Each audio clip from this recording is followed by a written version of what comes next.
welcome to Presence Practice with Poonam and Parker. And hello, Poonam. Hi, Parker. And we're so happy to have you with us today to discuss this topic of death, the form dying. And Poonam has discovered a wonderful Eckhart video. So Poonam, why don't you take it from here? Thank you, Parker. I am so grateful for your creativity that you actually thought about this topic. And we've been procrastinating about presenting it for about 2 or 3 weeks. You brought up, let's do something on surrender to death, and something happened and we said, no, today is not a good day to do it. Let's do it next time and next time and next time. And perfect opportunity. Eckhart did his Q&A. I think this is his last Q&A for the Conscious Manifestation course. And during the Q&A, one of the attendees is doing a live question and answer with him. And she has stage 4 cancer and has a very short time to live. And she asked him this question, should I continue with all the therapies, or it's very painful. I'm not able to go through all the chemo and all the therapies that they are asking me to. Should I just let it go and die of natural causes, or should I continue with all the therapies? And here's his answer. And it is a perfect lead in into our why surrender to death. And after I play the video, I have a little bit more to say, add on to what he recommends. Here we go. Thank you.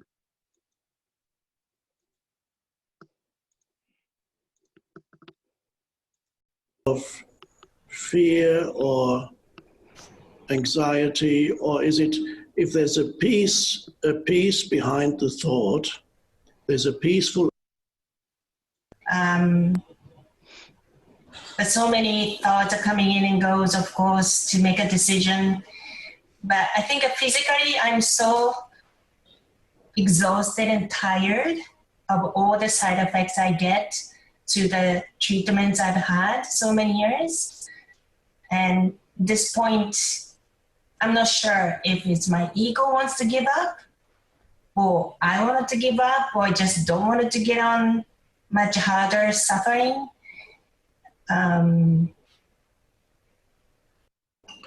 Well, you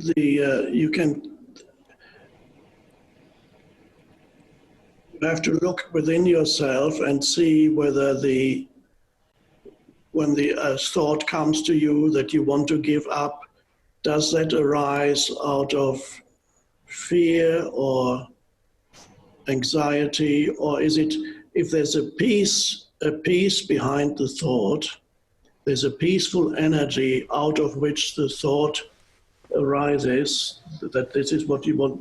For example, a thought might be, you don't want to continue with further treatment, if that is your choice after many years. And I'm not saying that you should do this or that, but when the thought comes, be aware of what the energy is behind the thought. If the energy is fear or anxiety or whatever it may be, then it is generated by the egoic sense of self. But if there's a deep peace behind the thought, then you know it comes from a deeper place, and then you can trust in that thought. Then it is a true thought that is right for you. So you have to see whether what the state of consciousness is out of which the thought arises. For example, when the thought comes that I now want to allow this to take its course and just use the rest of the time to an intense presence practice, most intense presence practice, so that, for example, that would imply that a lot of the time during the day you would be continuously aware, not just during meditation periods, but continuously in a state of presence with your whole body, every cell of the body, feel the aliveness in every cell of the body, no matter where you are or what you're doing. Your primary purpose becomes presence, presence, presence. And then it becomes secondary. Then you'll know whether or not to pursue further treatment or not. You will know for sure. The more present you are, the easier it is to know for sure what it is you want to do, what it is you need to do. But so it's good that you meditate, but in addition to meditation, every minute of the day, don't waste any time. Allow this condition to force you into absolute presence practice. I can see you're already quite present, and this can deepen and will deepen. And what happens then is by this presence practice, you eliminate the egoic sense of self completely. It dissolves. The ego dissolves. And all that's left then, there is a luminous sense of presence. And this is something that I call, and has been called in other spiritual traditions, you die before you die. You die to your egoic sense of self, and you realize the essence of who you are is not the body, and the essence of who you are is not the mind, the thinking mind. The essence of who you are is the consciousness that you are. And then the ego dissolves and consciousness remains, and that means all fear of death disappears also, because you've died already. And by dying to your ultimately fictitious sense of self that everybody lives in, it's the egoic sense of self, and realizing yourself as consciousness, then your illness has been the greatest blessing possible, because it has brought you into that flowering of consciousness. That is the grace that's hiding behind what looks like a very negative event, but it can become, and I believe it is already becoming for you, a doorway into awakening, complete awakening. And once the complete awakening is there, it no longer matters how much time you have left. It becomes irrelevant. You don't need, if you have more time, it's fine. You say, oh, that's nice. If you don't have more time, it's fine too.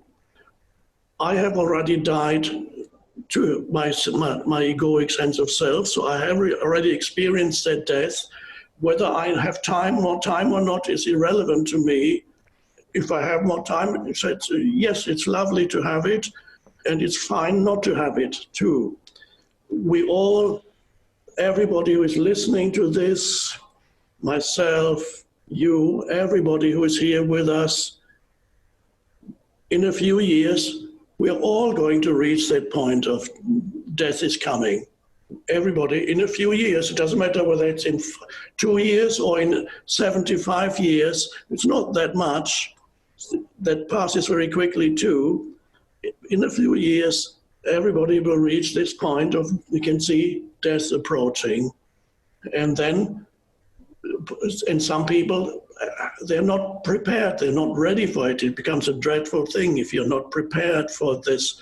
They get completely devastated by death, whether death happens to somebody close to them, or death, they can see death approaching, their own death approaching. It's the most devastating thing. They've never given it any consideration whatsoever, and that's awful. One of the most important things a conscious civilization should teach people is how to live and how to die. They go together. They cannot be separated.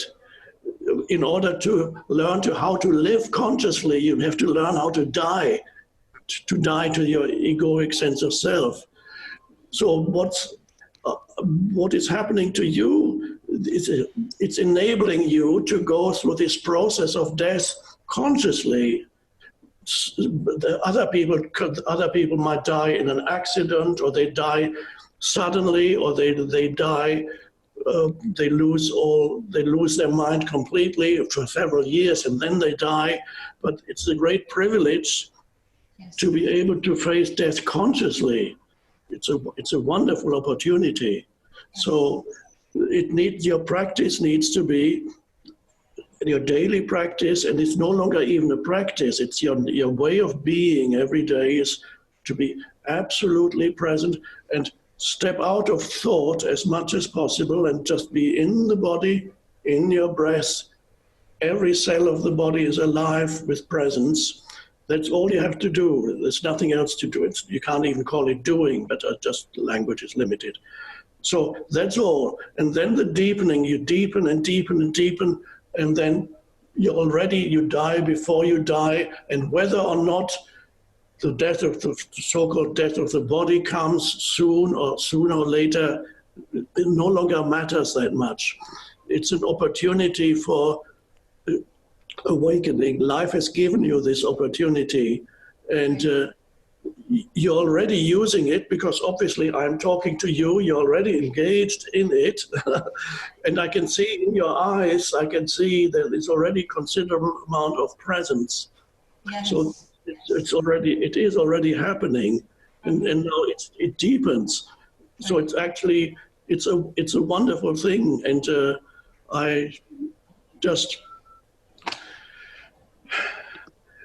I'm completely with you in this, and I've done it. Yes, I'll do this every day. Yes.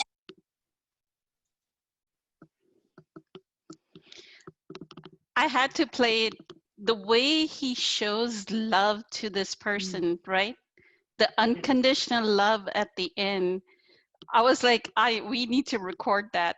That needs to be anybody that is going or has a loved one that is passing away.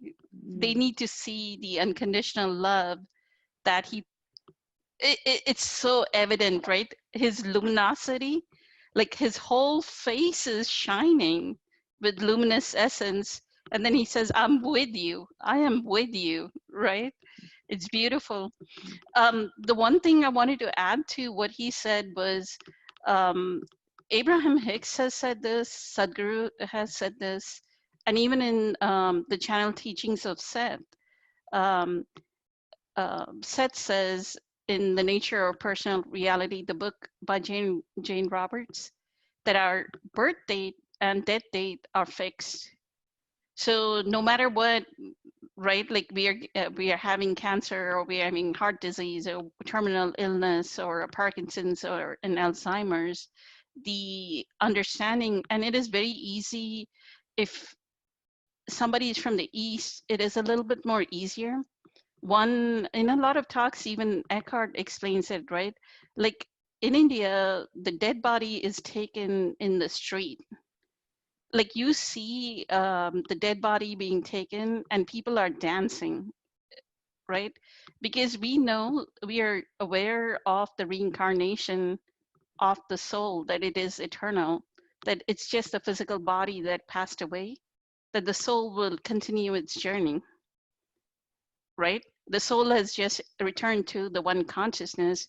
So the death is just the death of the body. And we see it burning, like they put it on a pyre in the cemetery, and I've lived right next to a cemetery. They put it on a wood pyre and the body burns, and you can feel the acrid smell of the body burning. So it's very real. Like we are so used to, even as little kids, it's not hidden for us, right? Like in the, what Eckhart says, in the Western culture, death is hidden thing and it's in a closed casket. A lot of people choose a closed casket, so you have not even seen the death. In addition, so that is another level of acceptance, that a human that has gone through that kind of, oh, I am in touch with what is eternal in me, even if this physical form is going to pass away. it's just a physical form. My soul, my beingness is going to continue. I'm just going to return to the one consciousness. Kind of gives a state of acceptance. Along with his suggestion to be conscious, what I would suggest to anybody going through a terminal illness or any kind of try functional medicine as well. One of the things in Ayurveda that is recommended is high pranic food. And I wanted Dr. Cropley to actually talk about it. We never got to that extent. There's certain foods that actually raise presence. So when he's saying focus on your presence, get into inhabit your body, right? You can increase, I mean, that human can increase their the presence in their body by eating high pranic food, which will be organic greens, right? There's a long list of, if they just Google search high pranic food. Like the other day, I drank, I'm following Medical Medium, so he recommends celery juice. So I just threw celery and some greens in the Vitamix with some lime juice.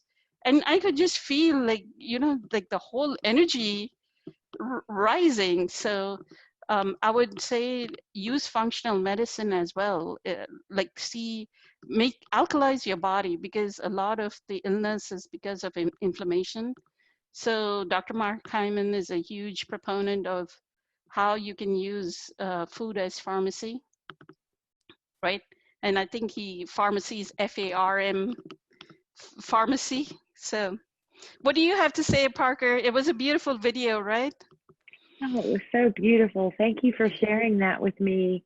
I loved it. And I also loved the very end. Two things come to me, maybe more, but these two things came to me. One is that when he said, "I'm with you," it was like a virtual hug. You could feel it. That he was saying that it's okay to let your ego die, to let every last attachment, including the attachment to your body, die. And the second thing that I love about Eckhart is I see it too when we get questions just in general about opinions, is that sometimes these questions are asking him his opinions, and what he's been an excellent example of is to not focus on what you should do. It's to focus on being present and to bring all of your energy into the present moment.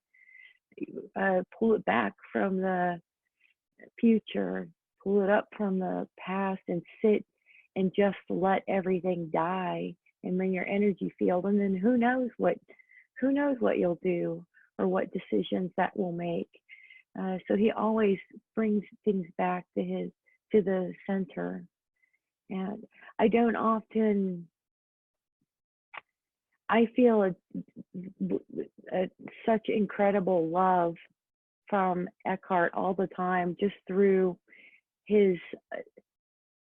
the amount of absolute letting go when he's anywhere, when he's answering any question, and just returns to whatever the answer is over and over again. It's so beautiful, but I've never really felt the affection that he had at the end of that call. It's very, very special.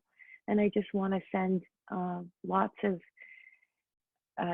gentleness and compassion to anyone walking the known path, that knows that we could happen to any of us today, to any time it could come, or it could come slowly. I love how Eckhart really showed her that this protracted illness has given her lots of space, and how loving that is, to have lots of space between her knowing that her death is imminent, and death itself, and to not hang on to death as as a concept either. Maybe we die, maybe we don't die, but it's all the same.